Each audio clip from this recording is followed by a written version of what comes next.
சென்னை கிண்டி அரசு மருத்துவமனையில் மருத்துவரை கத்தியால் குத்திய சம்பவத்தை கண்டித்து கோவை அரசு மருத்துவக் கல்லூரி மருத்துவமனையில் மருத்துவர்கள் அனைவரும் பணியை புறக்கணித்து போராட்டத்தில் ஈடுபட்டு வரும் நிலையில் மருத்துவமனை வளாகத்தில் மேற்பட்டு மருத்துவர்கள் திரண்டு கவன ஈர்ப்பு ஆர்ப்பாட்டம் நடத்தி வருகின்றனர். இதுகுறித்தான விவரங்களை நம்முடைய செய்தியாளர் அருண் வழங்க நாம் கேட்கலாம். அருண், தற்போது அங்கு மருத்துவர்கள் போராட்டத்தில் ஈடுபட்டிருக்கக்கூடிய நிலையில நோயாளிகளுக்கு சிகிச்சை அளிக்க மருத்துவர்கள் யாரேனும் அனுமதிக்கப்படுகிறார்களா? அது குறித்தான விவரங்கள் என்ன? வணக்கம். அதாவது நேற்று மதியம் 1 மணிக்கு துவங்கியது இந்த போராட்டம். சென்னை கிண்டி அரசு மருத்துவமனையில் மருத்துவரை கத்தியால் குத்திய அந்த சம்பவத்தை கண்டித்து கோவை அரசு மருத்துவமனையை பொறுத்த வரைக்கும் நேற்று பிற்பகல் சுமார் 1 மணி முதல் இங்கு இருக்கக்கூடிய மருத்துவர்கள் அனைவரும் தங்களது பணியை புறக்கணித்து போராட்டத்தில் ஈடுபட்டு வருகிறார்கள். இந்த பணி புறக்கணிப்பு போராட்டம் என்பது காலவரையற்ற போராட்டமாக தற்போது நடைபெற்று வருகிறது. இன்றைய தினம் காலை 9 மணி அளவில் இங்கு இருக்கக்கூடிய மருத்துவர்கள் அனைவரும் இங்கு கோவை அரசு மருத்துவக் கல்லூரி மருத்துவமனையின் டீன் அலுவலகம் முன்பாக திரண்டிருக்கிறார்கள்.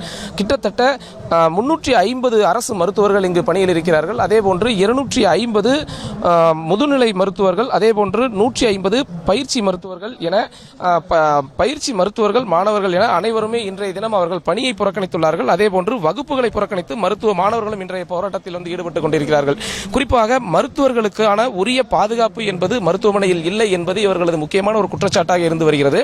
மருத்துவர்களுக்கான பாதுகாப்பு இல்லாத சூழலில் தாங்கள் எப்படி இந்த பணியை மேற்கொள்ள முடியும், இதற்கான ஒரு முடிவு, உறுதியான ஒரு முடிவு எட்டும் வரை தங்களது போராட்டம் தொடரும் என்று அவர்கள் தெரிவித்திருக்கிறார்கள். அதே வேளையில் கோவை அரசு மருத்துவமனையை பொறுத்த வரைக்கும் பார்த்தீங்கன்னா தினசரி சுமார் ஒரு 4000 முதல் 4500 பேர் வரை புறநோயாளிகளாக இங்கு வந்து சிகிச்சை பெற்று வருகிறார்கள். தற்போது மருத்துவர்கள் முழுமையாக பணி புறக்கணிப்பு போராட்டத்தில் ஈடுபட்டு வரக்கூடிய நிலையில் இங்கு இருக்கக்கூடிய வார்டுகளில் யாரும் பணியை மேற்கொள்வதில்லை. அதே நேரத்தில் அவசர சிகிச்சைக்காக வரக்கூடியவர்களுக்கான சிகிச்சை மட்டும் அளிக்கப்படும் என்று ஏற்கனவே அவர்கள் வந்து அறிவித்திருந்தார்கள். அதன் அடிப்படையில் அவசர சிகிச்சை பிரிவுகளில் பணியாற்றுவதற்காக மட்டும் சுமார் ஒரு 10 முதல் 15% மருத்துவர்கள் மட்டும் இங்கு வந்து பணியில் ஈடுபட்டுக் கொண்டிருக்கக்கூடிய சூழலில் மருத்துவர்கள் அனைவருமே தங்களது பணியை புறக்கணித்து இந்த போராட்டத்தில் ஈடுபட்டுக் கொண்டிருக்கிறார்கள்.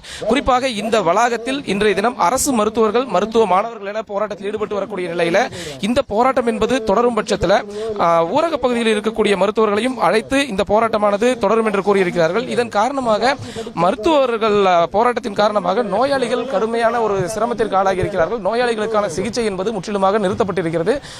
குறிப்பாக அனைத்து வார்டுகளிலுமே மருத்துவர்கள் இல்லாத சூழல் தான் நிலவுகிறது. ஏற்கனவே திட்டமிட்ட சிகிச்சைகள் அனைத்தும் ரத்து செய்யப்பட்டிருக்கக்கூடிய நிலையில் புதிதாக அவசர சிகிச்சை மற்றும் மேற்கொள்ளப்படும் என்று மருத்துவர்கள் வந்து தெரிவித்திருக்கிறார்கள்.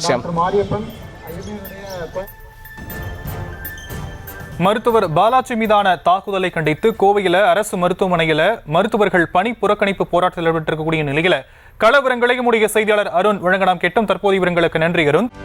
செய்திகளை உடனுக்குடனும் துல்லியமாகவும் தெரிந்து கொள்ள சப்ஸ்கிரைப் பண்ணுங்க.